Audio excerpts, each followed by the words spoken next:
Sekarang pagi ini saya sedang persiapan untuk jalan ke tempat di mana awal mula sejarah dari gereja Rehoboth berdiri. Saat ini saya mendapat tugas untuk melayani di sana. Kita lihat bagaimana perjalanan ke sana, bagaimana tempat itu, karena itulah sejarah awal mulanya. Sungguh Tuhan, hanya di hadirat-Mu aku mendapat perhentian. Di sini, Tuhan, kelekaanku.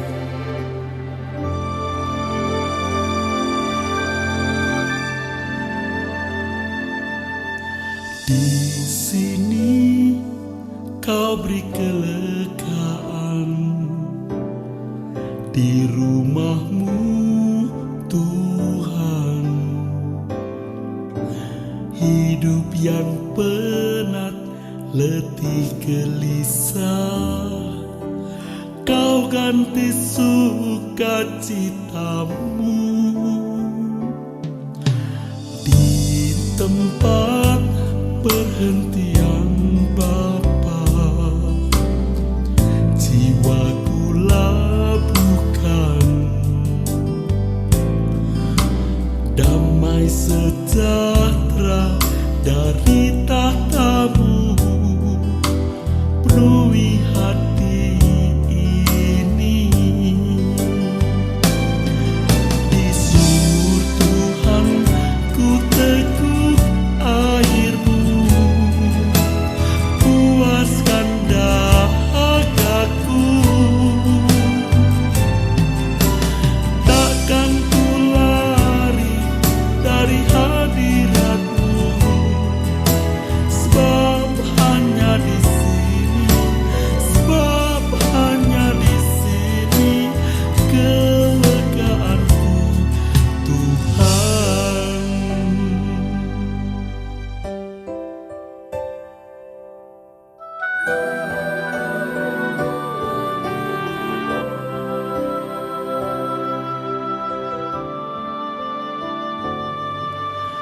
Di tempat perhentian Bapa, jiwaku labuhkan damai sejahtera dari tahta-Mu, penuhi hati ini. Di sumur Tuhan ku teguk air-Mu, puaskan dahagaku. Takkan ku lari dari hadirat-Mu, sebab hanya di sini, sebab hanya di sini kelegaanku, Tuhan. Di sumur Tuhan ku teguk air-Mu, puaskan dahagaku. Takkan ku lari dari hadirat-Mu, sebab hanya di sini, sebab hanya di sini kelegaanku, Tuhan.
Lebih lama mana kita ngegosip sama orang lain atau kita lebih lama berdoa dan bersama-sama dengan Tuhan di dalam setiap aktivitas kehidupan kita? Lebih banyak mana kita bersungut-sungut sama kita memuji dan menyembah Tuhan dalam kehidupan kita? Ketika kita bekerja, ada masalah. Ketika kita berusaha, ketika kita mungkin mengurus anak, ngurus suami, ngurus istri, kita kesel, kita marah, lalu kita bersungut-sungut.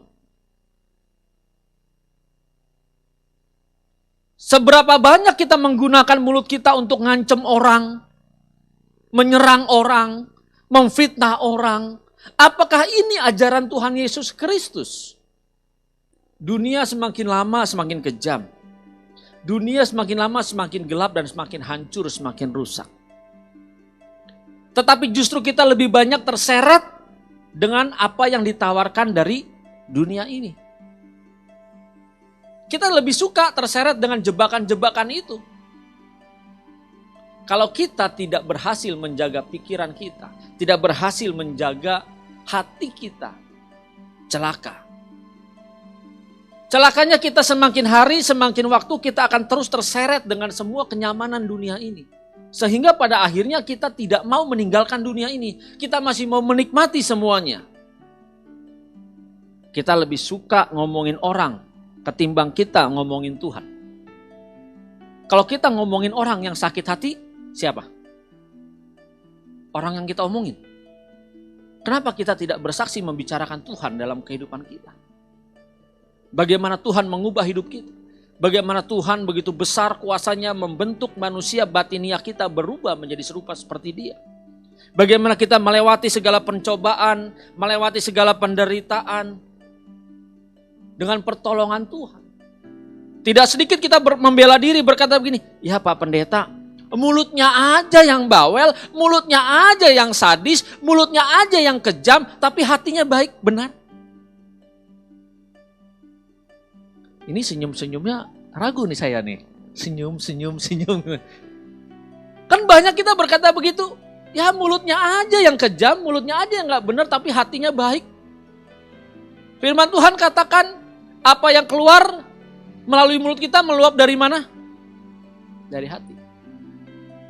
Lalu bagaimana kita menjaga hati kita? Supaya yang keluar ini tidak sembarangan. Yang keluar ini harus kita jaga dari hati kita, dari pikiran kita, dari mindset kita, paradigma kita. Berarti kita harus menjaga apa yang masuk ke dalam pikiran kita, yang masuk ke dalam mindset kita, supaya tidak mencemarkan cara kita berpikir. Selama ini dunia memasukkan ke dalam pikiran kita, menyuntikkan pikiran-pikiran, pandangan-pandangan agar kita melihat bahwa dunia ini begitu luar biasa. Padahal ada yang jauh lebih luar biasa, yaitu Tuhan kita Yesus Kristus. Dunia memutarbalikkan kepada kita cara berpikirnya bahwa melihat Tuhan Yesus menderita. Buat apa kita percaya Yesus kalau menderita? Kalau masih sakit? Kalau masih kekurangan? Konsep atau filsafat hidup seperti inilah yang dipakai oleh iblis untuk membuat kita pada akhirnya lebih percaya dunia daripada lebih percaya Tuhan Yesus. Kalau kita lebih percaya kepada dunia, maka pada akhirnya wajah kita akan menjadi sama seperti dunia ini.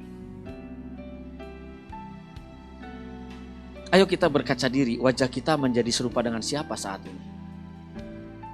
Selagi kita punya kesempatan, selagi kita masih bernafas, berarti kita punya kesempatan.